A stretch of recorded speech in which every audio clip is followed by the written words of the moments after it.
Hello hi అండి. ఇప్పుడు మనం సున్నుండలు ఎలా తయారు చేసుకోవాలో చూద్దాం. ముందుగా దీనికి కావాల్సిన పదార్థాలు: మినపగుళ్ళు 1 కప్పు, పంచదార 1 కప్పు, నెయ్యి 1 కప్పు. ముందుగా స్టవ్ ఆన్ చేసి కడాయి పెట్టి కొంచెం హీట్ అయిన తర్వాత మనం తీసుకున్న మినపగుళ్ళని అందులో వేసుకుని ఫ్రై చేసుకోవాలి. ఇది ఎప్పుడు కూడా మీడియం ఫ్లేమ్లో పెట్టుకుని ఫ్రై చేసుకోవాలి. హైలో పెట్టుకుంటే మాడిపోతుంది, మరీ సిమ్లో పెట్టుకుంటే కనుక టైం చాలా పట్టేస్తుంది. అలా కాకుండా మీడియం ఫ్లేమ్లో పెట్టుకుంటే కనుక మనకి కరెక్ట్గా ఫ్రై అవుతుంది, ప్లస్ టైం కూడా మనకి అంత ఎక్కువ పట్టదు. అలా మీడియంలో ఫ్లేమ్లో పెట్టుకుని వేయించుకుని ఒక 3 వంతులు వేగింది అని అనుకున్నాక అందులో ఒక 2 టేబుల్ స్పూన్లు బియ్యం వేసుకుని గోల్డెన్ బ్రౌన్ వచ్చే వరకు వేయించుకోవాలి. ఇలా బియ్యం వేయడం వల్ల మనకి మినపసున్ను తిన్నప్పుడు అంగుడికి పైన అంటుకుంటుంది, అలా అంటుకోకుండా ఉంటుంది, బాగుంటుంది. ఒకసారి మీరు కూడా ట్రై చేయండి. అలా గోల్డెన్ బ్రౌన్ వచ్చాక స్టవ్ ఆఫ్ చేసి ఇది మినపగుళ్ళని ఒక ప్లేట్లో తీసుకుని చల్లారబెట్టుకోవాలి. తర్వాత ఇప్పుడు స్టవ్ మీద కడాయి పెట్టి 1 కప్పు నెయ్యి వేసుకుని హీట్ చేసుకుని అట్టు పెట్టుకోవాలి. మరీ హీట్గా ఉండకూడదు, కొంచెం హీట్ ఎక్కితే చాలు, మరీ మరగక్కర్లేదు.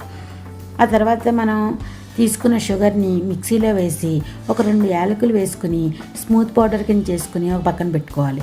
చల్లారిన మినపగుళ్ళను కూడా స్మూత్ పౌడర్ కింద చేసుకుని ఒక బౌల్లోకి తీసుకుని పక్కన పెట్టుకోవాలి. తర్వాత ఈ రెండింటిని బాగా కలుపుకొని పంచదార ప్లస్ ఈ మినపగుళ్ళ పౌడరు 2 బాగా పైకి కిందకి కలుపుకొని ఒక బౌల్లోకి తీసుకుని ఈ హీట్ చేసుకున్న నేతిలో ఈ మిశ్రమాన్ని వేసి బాగా పైకి కిందకి కలుపుకుంటూ ఉండాలి. అప్పుడు నేతిలో బాగా కలిపి మనకి ఉండలు చేసుకోవడానికి బాగుంటుంది.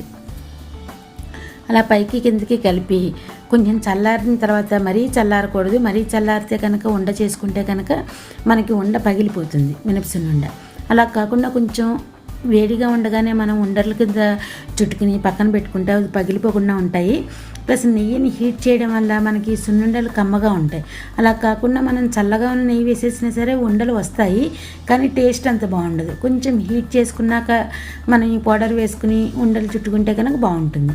ఇప్పుడు నేను చుడుతున్నట్టుగా చిన్నగా ఉండలు చుట్టుకుంటూ పైన 2 వేళ్ళతో ప్రెస్ చేస్తూ అలా ఉండలు చుట్టుకుంటూ ఉంటే కనుక మనకి ఈ సున్నుండలు అనేది రౌండ్ షేప్లో బాగా వస్తాయి.